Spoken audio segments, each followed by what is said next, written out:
isi ceramah yang kurang beradab. Di Indonesia ini suku yang sangat cinta sama ulama sama habaib itu tiga yang saya tahu: suku Madura, suku Aceh, dan suku Banjar. Astaghfirullahaladzim. Ini adalah salah satu contoh isi ceramah yang kurang beradab, kurang etika, kurang sopan santun, kurang tata krama. Tidak hanya tiga suku itu ada di Indonesia yang sangat mencintai ulama dan para habaib.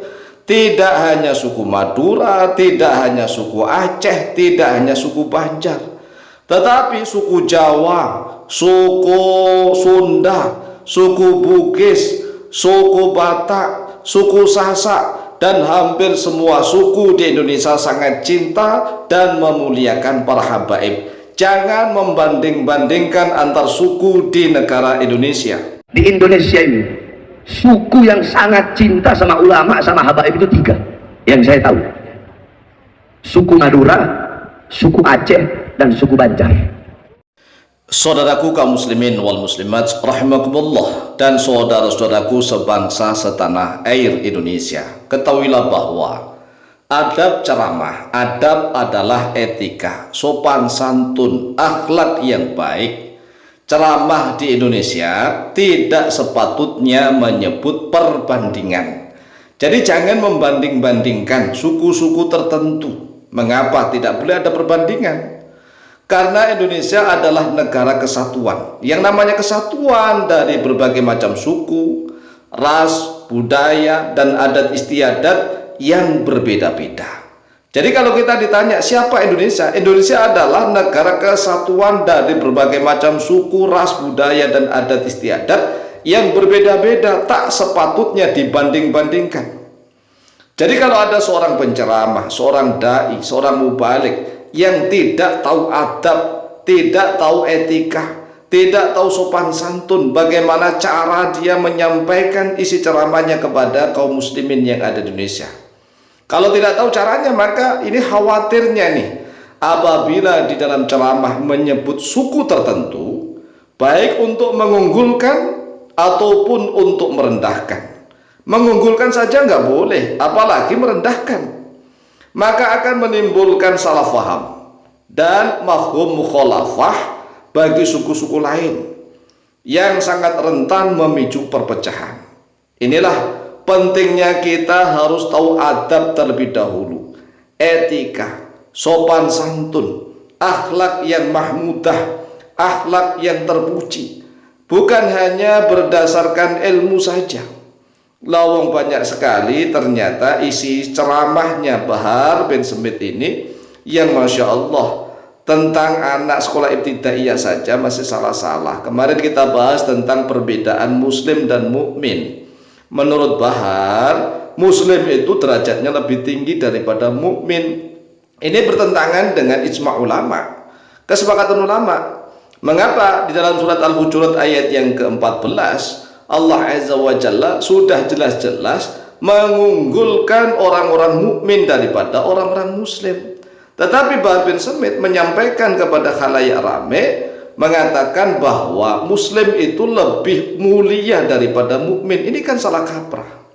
Kemudian nih kami mendapatkan kiriman video lagi. Ternyata isi ceramahnya sangat rentan memicu perpecahan. Mengapa begitu? Karena walaupun toh kita misalnya nih, kita ceramah di Aceh atau kita ceramah di Banjar, ya, yang dimaksudnya adalah Banjarmasin, ya. Banjarmasin bukan Banjarnegara. Banjarnegara itu kan Jawa Tengah, atau Banjar yang ada di Jawa Barat yang perbatasan dengan Ciamis, itu ada namanya Banjar. Banjar Ciamis atau Banjarnegara Jawa Barat, Jawa Tengah. Tapi yang dimaksud ini adalah Banjarmasin, ya, terutama di daerah Martapura nih, ya, Martapura, atau di daerah Kandangan misalnya, atau Amuntai begitu, ya, suku Banjar lah. Atau daerah Aceh misalnya, Aceh yang disebut oleh Bahar kan tiga nih, Madura, Aceh, dan Banjar begitu. Seolah-olah suku Jawa, Masya Allah, kami sebagai orang Jawa juga nggak terima begitu. Orang Jawa itu juga sangat ta'adim, sangat memuliakan, sangat cinta kepada para ulama dan habaib. Demikian pula orang-orang Sunda. Ya, mertua kami orang-orang Sunda nih. Jadi kami tahu persis juga orang-orang Sunda banyak sekali yang cinta para ulama dan habaib. Bahkan cintanya sangat luar biasa. Ada yang cintanya hingga cinta buta, banyak sekali. Dan banyak sekali orang Jawa juga cinta buta kepada habib tertentu atau ulama tertentu. Banyak juga orang-orang Sunda seperti itu yang cinta buta. Orang-orang Betawi, orang-orang Batavia, Betawi, ya suku Betawi juga begitu. Orang-orang Bugis, Makassar juga begitu. Banyak yang sangat cinta pada ulama dan habaib. Demikian pula orang-orang Batak, orang-orang Sasak yang ada di Nusa Tenggara. Banyak sekali, Masya Allah, Masya Allah. Kami alhamdulillah juga pernah keliling-keliling dakwah di Nusantara.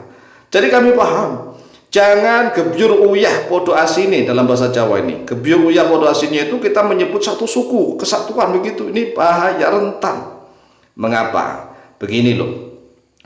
Ada orang-orang Madura yang cinta dan sangat memuliakan para ulama dan habaib, tetapi juga ada loh, kan begitu, ada yang tidak cinta. Ya namanya orang kan banyak. Demikian pula orang Banjarmasin ya, mulai dari Amuntai, Gamdangan sampai Martapura misalnya, atau Banjarbaru, coba kita telusuri, juga tidak semuanya. Jadi kita nggak boleh gebyur uyah begitu. Sama juga dengan orang Aceh, sama orang Jawa dan orang Sunda, orang Betawi, orang Batak, orang Bugis, orang Sasak dan yang lain-lain juga sama begitu. Maka salah satu adab ceramah, jangan menyenggol-nyenggol nama suku, apalagi bermaksud membandingkan. Misalnya nih, kalau kita ini, mohon maaf, ini kan adab etika ceramah.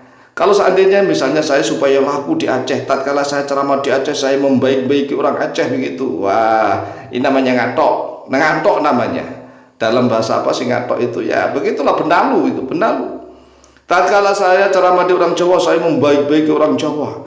Tatkala saya ceramah di Sunda, saya membaik-baiki orang Sunda. Supaya apa? Nanti saya laku lagi ke sana. Tatkala saya ceramah di Madura, saya membaik-baiki orang Madura. Masya Allah.